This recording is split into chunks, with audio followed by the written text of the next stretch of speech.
of the one-year mark since the United States Senate attempted to take away health care from 30 million Americans and was told no by the American public. For virtually the entire time since the passage of the Affordable Care Act, Republicans in the House and the Senate engaged in an exercise that was futile while President Obama was in office, but then was made possible by the election of Donald Trump. That was the repeal of the Affordable Care Act, which extended care to 20 million Americans who didn't have it, guaranteed that health insurance would actually cover the things you need, and protected people who were sick or people with pre-existing conditions from discrimination. When Republicans finally took over, they realized that they had spent a whole lot of time criticizing the Affordable Care Act, but not a lot of time figuring out what would come next. And most of 2017 was spent in an embarrassing series of proposals that, according to the Congressional Budget Office, would uninsure somewhere in the neighborhood of 20 to 30 million people. Finally, when a vote was called on the floor of the Senate, just enough Republican senators chose to side with the American people who want to maintain the protections of the Affordable Care Act and work to perfect it, that the bill failed by one vote. That one-year mark will occur this weekend on Saturday. And so a few of us wanted to come to the floor today to talk about what's happened since that fateful vote a year ago that was frankly celebrated all across this country as folks who were deeply fearful that their health care was going to be ripped away from them by the United States Congress realized that they might be able to rely on it for at least another year. But let me set the stage first by reminding people the promises that were made. This is President Trump shortly after his election. Just before his swearing in. He said, we're going to have insurance for everybody. People covered under the law can expect to have great health care, much less expensive, and much better. That's a clear promise that the president made. Everybody's going to have insurance. It's going to be less expensive, and it's going to be better. More insurance, less expensive, better quality. The vote that took place a year ago this Saturday would have done exactly the opposite. It would have kicked 30 million people off of insurance. It would have driven up costs for millions of Americans, especially those people with pre-existing conditions, and coverage would have been much worse, not much better, in part because people with pre-existing conditions wouldn't be able to access care. And so this promise never came true because of the vote that we took a year ago this Saturday. But occasionally, the president does say something that's true.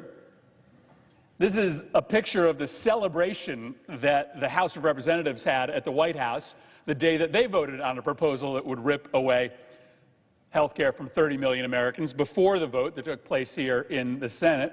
A lot of smiling faces of members of Congress who were so excited that people who had cancer or people who had diabetes would be unable to get health care insurance. This quote is not actually from this press conference. It's from a rally that the president held just a few weeks ago. He was talking about the fact that John McCain and some others voted against that proposal on the Senate floor that caused it to fail. But he said, this is the president's words, it's all right, because we've essentially gutted it, the Affordable Care Act, anyway. It's all right because we've essentially gutted it anyway. So that summarizes what's happened since the failed vote on the floor of the Senate a year ago.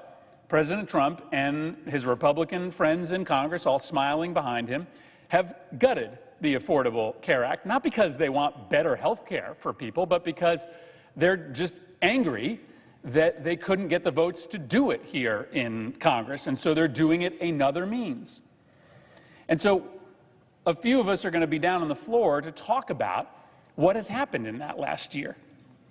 Now, I actually think that most of my colleagues do want better health care for their constituents, but I don't understand how any of what has happened, either through legislative act or through administrative action, gets us there, gets us to that promise that President Trump made in January of 2017. Because here's what's gone on. First, the president sent an executive order saying that all of his agencies should start to take their own actions to unwind the protections of the Affordable Care Act. Then he stopped the marketing for the Affordable Care Act so that less people would know about the options that were available to them. Then the president came to Congress and worked with Republicans to take away one of the most important pillars of the Affordable Care Act, the requirement that healthy people buy insurance. That action alone will result in 13 million people losing insurance and rates going up for 10 million Americans. Most recently, the president authorized the sale of junk insurance plans all across this country, plans that don't have to cover mental health or prescription drugs or maternity care. He then cut funding even deeper for the personnel that help you find what insurance is right for you, and he instructed the people that remain to push Americans onto the junk plans. Then the president sent his lawyers to court to argue that Congress actually can't protect people with pre-existing conditions because it's unconstitutional, which would wipe out all the protections that people enjoy today. And so it's really no mystery as to why, as the 2019 premium increases are coming out, they're catastrophic. They're catastrophic. 14 states have insurance companies that have requested premium increases of 10 to 20%. Connecticut is one of those.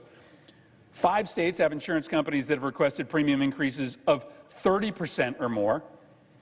And think about that for a second, 30% or more. Who can afford a 30% or a 40% increase in premiums? One insurance company requested a 94% increase in rates.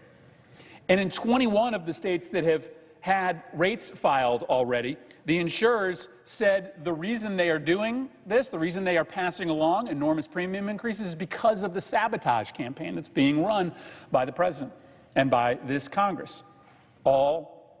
Most of it occurring since the failure of the repeal vote a year ago.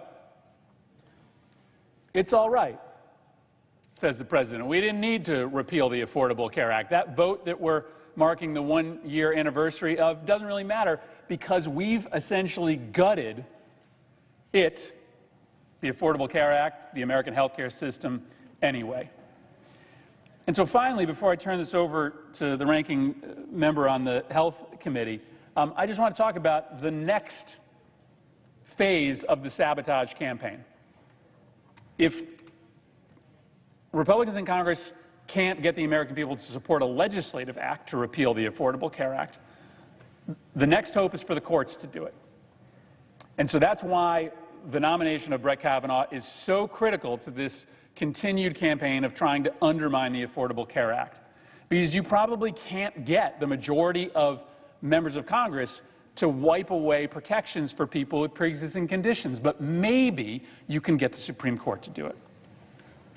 There's a case that I just referenced that the Trump administration is supporting, moving its way through the courts, that would invalidate, constitutionally invalidate, Congress's protections for people with pre-existing conditions. These are people with cancer, diabetes, heart disease, mental illness, cerebral palsy, Crohn's disease, ALS, addiction, lupus, epilepsy, Parkinson's, the list goes on. And President Trump made clear during the campaign that he wasn't going to pick a judge in the mold of John Roberts who would uphold the Affordable Care Act. He was going to pick judges that would rule with him to strike down the Affordable Care Act.